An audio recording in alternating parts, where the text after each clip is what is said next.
بہادر شاہ ظفر ہندوستان کا آخری مغل بادشاہ تھا۔ یہ 62 سال کی عمر میں 1837 میں تخت نشین ہوا اور 1857 کی شکست تک ہندوستان کا فرما روا رہا۔ وہ ایک بدقسمت بادشاہ تھا۔ اس نے تخت سنبھالا تو مراٹھے دلی کے مضافات تک آدھی سلطنت پر قابض ہو چکے تھے، جبکہ باقی سلطنت ایسٹ انڈیا کمپنی ہڑپ کر چکی تھی، لہٰذا بہادر شاہ ظفر کی سلطنت دلی تک محدود تھی۔ آبا و اجداد تھوڑا سا خزانہ چھوڑ گئے تھے اور وہ خزانے کی اشیاء بیچ کر گزارا کرتا رہا۔ شہزادے کبوتر باز تھے، وہ سارا دن کبوتر بازی کرتے تھے اور رات طوائفوں کے مجروں میں گزار دیتے تھے۔ بادشاہ شاعری اور شراب کا رسیہ تھا، وہ رات بھر مشاعرے بھگتاتا تھا اور صبح کی نماز پڑھ کر ظہر تک سویا رہتا تھا۔ شہر میں رشوت، لوٹ کھسوٹ، چوری چکاری اور رسہ گیری عام تھی۔ دلی کے لوگ زبان ساز تھے، انہوں نے اس زمانے کو طوائف الملوکی کا نام دے دیا اور یہ اصطلاح بعد ازاں ادب کا حصہ بن گئی۔ بہرحال قصہ مختصر، 1857 کی جنگ شروع ہوئی۔ ایسٹ انڈیا کمپنی کے ہندوستانی فوجی اکٹھے ہوئے، بادشاہ کے پاس آئے، اس کی غیرت کو ہوا دی اور اس نے اپنی سلطنت بچانے کی آخری سعی کا فیصلہ کر لیا۔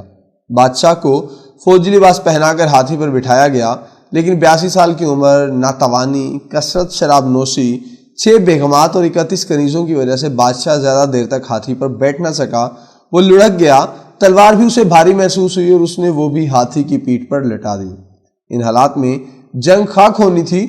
گورا آیا اور دلی بھی کمپنی سرکار کے قبضے میں چلی گئی، جس کے بعد 20 ستمبر 1857 کو بہادر شاہ ظفر کو ہمایوں کے مقبرے سے گرفتار کر لیا گیا۔ میجر ہڈسن نے اس کے بیٹوں اور پوتوں کو گولی مار دی۔ لال قلعہ میں بہادر شاہ ظفر کا مقدمہ چلا اور 1858 میں اسے اس کی بیگم زینت محل کے ساتھ رنگون بھجوا دیا گیا۔ بادشاہ اس وقت سلطنت، محل، خزانے اور خاندان سے محروم ہو چکا تھا، لیکن اس کے باوجود وہ بادشاہ تھا۔ اسے جب رنگون بھجوانے کے لیے کمپنی کے بحری جہاز میں سوار کیا جا رہا تھا تو ایک کلی آگے بڑھا اور جھک کر سابق بادشاہ کو سلام کیا۔ مغل بادشاہوں کی روایت تھی، یہ لوگ جھک کر سلام کرنے والوں کو خالی ہاتھ واپس نہیں بھجوایا کرتے تھے۔ بادشاہ نے کلی کو جھکتے اور سلام کرتے دیکھا تو بے اختیار جیب میں ہاتھ ڈالا۔ اس وقت اس کی جیب میں عقیق کی ایک تسبیح کے سوا کچھ نہیں تھا۔ اس نے وہ تسبیح نکالی اور کلی کے ہاتھ میں پکڑا دی، اور یہ معزول بادشاہ کا کسی ہندوستانی شہری کے لیے آخری تحفہ تھا۔ بہادر شاہ ظفر نے 4 سال رنگون میں قید گزاری۔ وہ قید کے دوران کسی ہندوستانی سے نہیں ملا۔ کیوں؟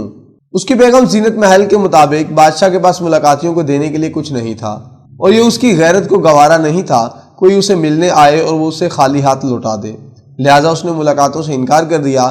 تاہم اگر انگریز سرکار کا کوئی اہلکار یا ڈاکٹر اس کا حال احوال معلوم کرنے آتا تھا تو بادشاہ اسے بھی رخصت کرتے وقت اپنی قمیض، اپنے جوتے اور بعض اوقات اپنی چادر تک عنایت کر دیتا تھا، اور وصول کرنے والے کا ماتھا پسینے سے تر ہو جاتا تھا۔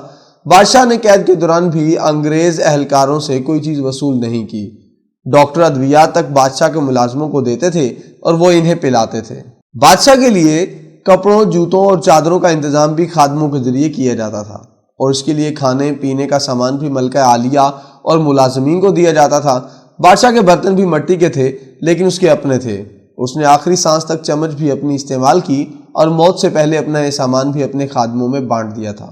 یہ بہادر شاہ ظفر 1862 میں 87 سال کی عمر میں فوت ہوا، رنگون میں دفن ہوا، اور یوں ہندوستان میں مغل سلطنت کا چراغ ہمیشہ کے لیے بجھ گیا۔